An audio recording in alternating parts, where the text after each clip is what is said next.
Hey there, welcome to my channel. Have you ever wondered why you can't sleep? There are millions of people who suffer from insomnia every day. It's the most common sleep complaint in the world.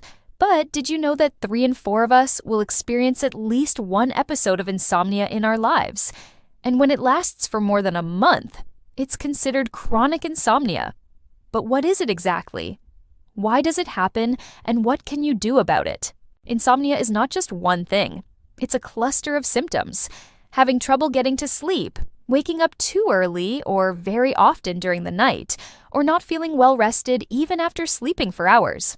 You can have trouble with 1, 2, or all 3 of these aspects of sleep. So first off, let's get into the science. What is actually going on in your brain when you can't sleep? Well, we have the reticular activating system to thank for that. This is a collection of neurons located in the brainstem that plays an essential role in the regulation of sleep. It receives input from all of your senses and works like an alarm system. When it detects any potentially threatening stimuli, it springs into action and triggers the fight-or-flight response, which pumps adrenaline into your bloodstream, increasing your heart rate and your blood pressure and making you hyper-alert. The idea is to keep you safe from danger. However, this system doesn't always know if what you're experiencing is actually dangerous. If you have a lot on your mind, like work deadlines, family issues, or financial worries, your reticular activating system might overreact and go into overdrive, triggering the fight-or-flight response unnecessarily. This flood of adrenaline makes it difficult to fall asleep and stay that way. Another factor that can disrupt your sleep is an overactive parasympathetic nervous system. This system is responsible for calming you down and helping you relax. However, sometimes it can get overstimulated by stressors like caffeine, nicotine, or bright lights. When this happens, it can send conflicting signals to your body, making it hard to fall asleep.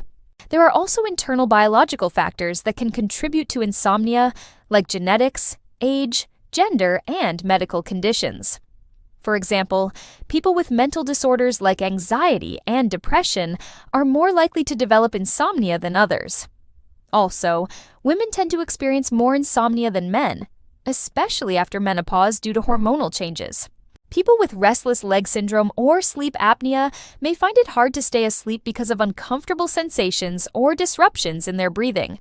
Pain itself can also disrupt your sleep, whether it's acute pain from an injury or chronic pain from a condition like arthritis. And finally, certain medications such as antidepressants, stimulants, and corticosteroids can interfere with sleep patterns and cause insomnia as a side effect. So now you know what might be happening in your brain when you can't sleep. Let's explore some of the environmental and behavioral causes of insomnia. First up, let's talk about your sleep schedule. Your body needs a regular sleep schedule to function properly. When you go to bed and wake up at different times every day, it can throw off your internal clock, making it harder to fall asleep at night. For example, shift workers or people who travel frequently are more likely to develop insomnia because their sleep schedules are constantly changing. Next, let's discuss the quality of your sleep environment. If your bedroom is too hot, too cold, too bright, or too noisy, it can make it difficult to fall asleep and stay that way. In fact, studies show that noise is one of the top sleep disruptors out there. Another important factor is the amount of stimulation you're exposed to before bed. Using electronic devices like phones, tablets, and computers can make it harder to fall asleep because the blue light they emit can interfere with your body's production of melatonin, a hormone that helps regulate your sleep cycle. That's why it's important to avoid using these devices in the hour before bed. Let's not forget about caffeine. Consuming caffeine in the afternoon or evening can make it harder to fall asleep at night since it has a half-life of 5 to 7 hours. And finally, your diet can also play a role in insomnia. Eating a heavy meal close to bedtime can make it difficult to fall asleep because your body is busy digesting that food. Alcohol is another thing that can affect your sleep. While it might help you fall asleep faster, it can cause you to wake up more frequently during the night. All right, so now that you understand what might be causing your insomnia, let's talk about what you can do about it.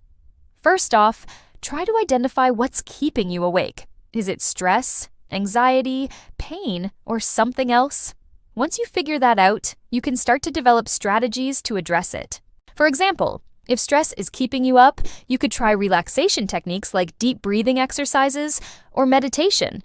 If pain is the problem, you might want to try over-the-counter pain relievers or talk to your doctor about other options. Your sleep environment can also make a big difference.